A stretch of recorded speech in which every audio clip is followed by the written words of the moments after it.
कौन कौन लोग हैं जिनको पॉइंट ऑफ सेल अब अपने शॉप्स के ऊपर जो है वो इंस्टॉल करना कानूनी तौर पे ज़रूरी है। एफबीआर का पॉइंट ऑफ सेल सिस्टम क्या है, FBR point of sale system के तहत किस तरीके से जो है वो सेल्स को ट्रैक करता है। पॉइंट ऑफ सेल का सिस्टम रिटेलर्स जितने भी हैं हजरात वो इसको इंस्टॉल नहीं करेंगे तो उनके ऊपर पेनल्टी जो है वो इम्पोज की जा सकती है। अस्सलाम वालेकुम एंड वेलकम टू वकालत।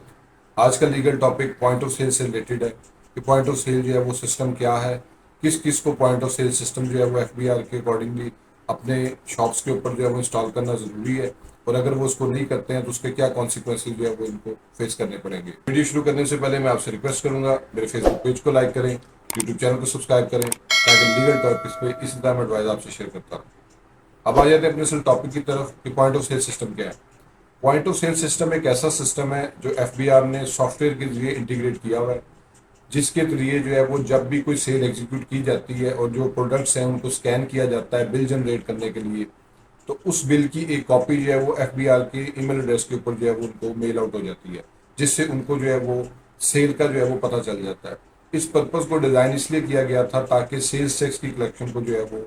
जो है बढ़ाया जाए। अब पॉइंट ऑफ सेल का सिस्टम जो है वो कौन कौन से रिटेलर हैं, ये कौन कौन से लोग हैं जो बिजनेस कर रहे हैं और उनको जो है वो इसको इंटीग्रेट करना ज़रूरी है, वो आज मैं आपको इस वीडियो में बताऊँगा। इसमें से जो नंबर 1 पे है, ऐसे तमाम रिटेलर जो कोई नेशनल या इंटरनेशनल चेन जो है वो चला रहे हैं किसी भी स्टोर्स की, उनको जो है वो पॉइंट ऑफ सेल जो है वो इंटीग्रेट करना ज़रूरी है अपने सेल्स की जनरेट करते वक्त। नंबर 2 है कि ऐसे तमाम रिटेलर जो एयर कंडीशन मॉल में जो है वो बिजनेस कर रहे हैं, उनको जो है वो पॉइंट ऑफ सेल जो है वो इंटीग्रेट करना ज़रूरी है। पॉइंट नंबर 3 में वो तमाम रिटेलर शामिल हैं जिनका बिजली का बिल जो है वो कंजेक्टिव 12 महीने से जो है 12 लाख रुपए से जो है वो एक्सीड कर रहा है, उनको भी जो है वो अपनी सेल्स को जनरेट करने के लिए पॉइंट ऑफ सेल के सिस्टम को इंटीग्रेट करना जरूरी है। नंबर 4 में वो तमाम लोग आते हैं जो कि होलसेलर हैं, इंपोर्टर हैं और वो चीज़ों को इंपोर्ट कर रहे हैं और उसके साथ जो है वो उसको लोकल लेवल पे जो है वो रिटेलर्स को सप्लाई कर रहे हैं, उनको भी पॉइंट ऑफ सेल जो है वो इंटीग्रेट करना जरूरी है। पॉइंट नंबर 5 में ऐसे तमाम रिटेलर शामिल हैं जिनकी शॉप जो है वो 1000 स्क्वायर फीट से ज़्यादा और उसमें वो कोई भी बिजनेस कर रहे हैं,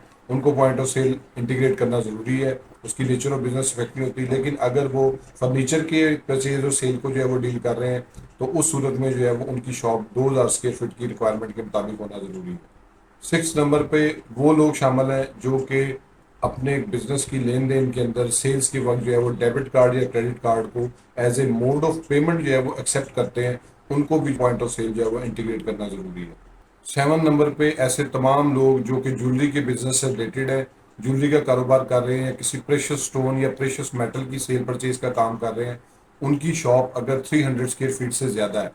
तो उनको जो है वो पॉइंट ऑफ सेल इंटीग्रेट करना पड़ेगा। अगर उनकी शॉप 300 स्क्वायर फीट या 300 स्क्वायर फीट से कम है तो उनको पॉइंट ऑफ सेल इंटीग्रेट करने की ज़रूरत नहीं है। अगर कोई शख्स जो ये इन तमाम 7 रिक्वायरमेंट में से किसी भी जगह पे उसको जो है वो एलिजिबल होता है और वो पॉइंट ऑफ सेल इंस्टॉल नहीं करता, तो एफबीआर वाले उसको शो का नोटिस इशू करने के साथ साथ उसकी शॉप को सील भी कर सकते हैं और 5 लाख रुपए तक जुर्माना भी वो कर सकते हैं। तो अगर वो तमाम हजरात जो इन तमाम कैटेगरीज में से किसी में भी फॉल कर रहे हैं, उनको पॉइंट ऑफ सेल जो है वो इंटीग्रेट करना जरूरी है अपने सेल सिस्टम के साथ, अदरवाइज जो है वो उनको पेनल्टी फेस करनी पड़ेगी। होप्स आपको ये वीडियो पसंद आई होगी। मेरे फेसबुक पेज को लाइक करें, यूट्यूब चैनल को सब्सक्राइब करें ताकि लीगल टॉपिक्स पे इसी तरह एडवाइस मैं आपसे शेयर करता रहूँ। Thank you for watching.